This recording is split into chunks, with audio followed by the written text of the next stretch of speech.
morning you all. I welcome you all again in our next class. Students, as you know, we are reading our chapter number 12 and the name of our chapter number 12 is Air, Water and Weather.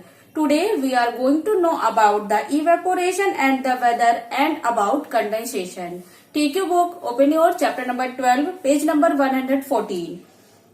Evaporation and the weather. The heat of the sun slowly changes the water on the surface of the earth into water vapor. सन की जो heat होती है वो धीरे धीरे अर्थ पर जो water होता है उसको वाटर वेपर में चेंज करती रहती है.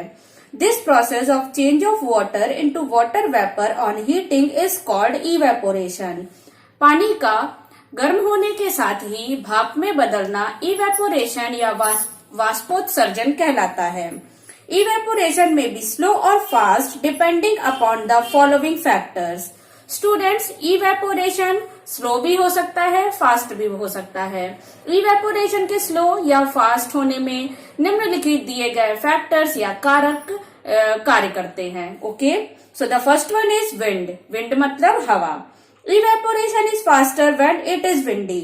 जब हवा चलती रहती है या मौसम हवादार होता है तो इवेपोरेशन बहुत ही फास्टर होता है या तेजी से होता है. Moving wind absorb water rapidly. चलती हुई हवा पानी को बहुत ही तेजी से सोखती है. एब्जॉर्ब का मतलब होता है सोखना और रैपिडली का मतलब होता है तेजी से. Next is temperature. टेम्परेचर का मतलब तापमान. Evaporation is faster if the temperature is high. अगर हमारे चारों तरफ का जो टेम्परेचर या तापमान है बहुत हाई रहता है तो उस प्लेस पर इवेपोरेशन बहुत ही तेजी से होता है. Next is dry air. Dry air का मतलब सूखी हवा या ऐसी हवा जिसमें नमी की कमी होती है. नॉर्मली ऐसी हवा जो होती है वो गर्मी के दिनों में चलती है. Evaporation takes place faster when the air is dry because dry air can take up more water than moist air.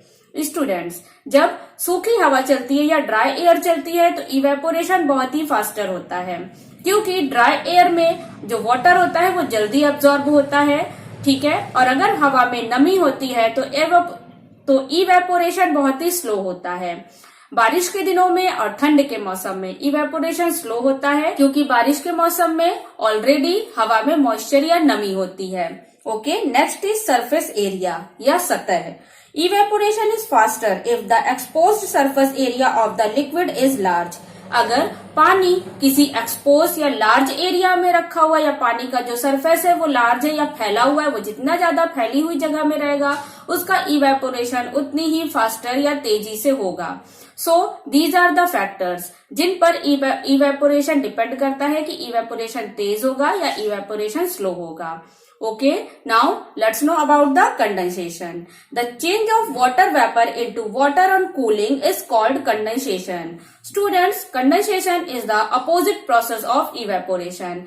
In condensation, water vapor change into water on cooling. जब water vapor ठंडी होकर दोबारा पानी में बदलती है तो इसे हम condensation कहते हैं. Rain, fog, dew and frost are all formed by the process of condensation. बारिश, फॉग का मतलब होता है कोहरा, ड्यू, ओस और फ्रस्ट बर्फ. ये सारी चीजें जो भी हम देखते हैं या ये जितनी भी चीजें होती है या बनती हैं ये कंडेंसेशन के कारण ही बनती है. First is rain. When water evaporate it's vapour rises up. जब पानी भाप में बदलता है तो ये ऊपर की ओर उठता है. The water vapour cools as it goes up and change into tiny droplets of water. और जब ये वाटर वेपर ऊपर जाती है तो ठंडी जब जगह पर पहुंचती है तो वहां पर वाटर वेपर ठंडी होने लगती है और धीरे धीरे पानी की छोटी छोटी बूंदों में बदलने लगती है. These droplets join together to make clouds. ये जो पानी की बूंदें होती हैं ये आपस में जुड़ने लगती हैं और बादल बनाती हैं. When clouds become heavy with water, they burst and we get rain. और जब ये जो क्लाउड्स होते हैं ये इन ड्रॉपलेट्स के कारण भारी हो जाते हैं तो ये फट जाते हैं और हमें बारिश के रूप में ये ड्रॉपलेट्स दिखाई देती हैं. Next is fog. फॉग का मतलब कोहरा. नॉर्मली फॉग हम ठंडी के दिनों में देखते हैं और फील करते हैं. This is formed when water vapor mixes with very cold air and changed into drop of water and form a blanket of cloud just above the water or land. Fog कब बनता है? जब water vapour बहुत ही ठंडी हवा में mix up हो जाती है। जब हवा बहुत ठंडी होती है तो जो उसमें वाटर वेपर होती है वो ड्रॉप्स या पानी की छोटी छोटी बूंदों में बदल जाती है। ठीक है, और ये जो लैंड पर या वाटर के ऊपर एक ब्लैंकेट बना लेती है जिसे हम फॉग कहते हैं। Next is due. ड्यू का मतलब ओस। In winter when water vapour in the air condense on touching cold surface. जब ठंडी के दिनों में जो वाटर वेपर होती है वो किसी कोल्ड या ठंडी सतह को टच करती है तो वो तुरंत वाटर ड्रॉपलेट्स में चेंज हो जाती है या पानी की बूंदों में बदल जाती है। Small drops of water called dew are formed. और इस तरह से छोटी छोटी पानी की बूंदें ओस के रूप में हमें दिखाई देती हैं। Due drops can be seen on leaves and flowers in winter morning. ठंड की सुबह में ये जो ओस की बूंदें होती है ये हमें फूलों पर और पत्तियों पर देखने को मिल जाती हैं। Next is Frost. When it is very cold, जब बहुत ठंडा मौसम होता है, the dew of surface water freezed into tiny white crystals called frost। तो ये जो ओस की बूंदें होती हैं जो कोल्ड सरफेस पे गिरी हुई हैं या कोल्ड सरफेस पर हैं, जब बहुत ठंडा मौसम होता है तो वो वहीं पर जम जाती हैं और छोटे छोटे स्नो के क्रिस्टल्स के रूप में हमें दिखाई देती हैं। इसे हम फ्रॉस्ट कहते हैं। Next is hello. When raindrops pass through a very cold region of the atmosphere, they freeze and form hail। जब पानी की बूंदें या बारिश की बूंदें नीचे आते हुए किसी कोल्ड एटमॉस्फेयर से पास करती है या बहुत ही ठंडी जगह से या बहुत ही ठंडे क्षेत्र से गुजरती है, नीचे आती हैं तो वो जम जाती हैं और हमें हेल के रूप में दिखाई देती है, बर्फ के छोटे छोटे टुकड़ों के रूप में दिखाई देती हैं।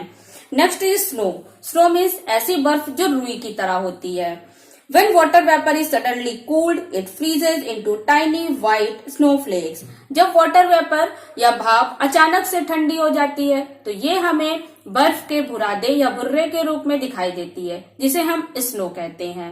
Okay students, this is the process of evaporation and condensation. And evaporation and condensation से हमारे वेदर में क्या क्या चेंजेस होते हैं ये हमने जाना। In our next video we will know about the water cycle. Okay.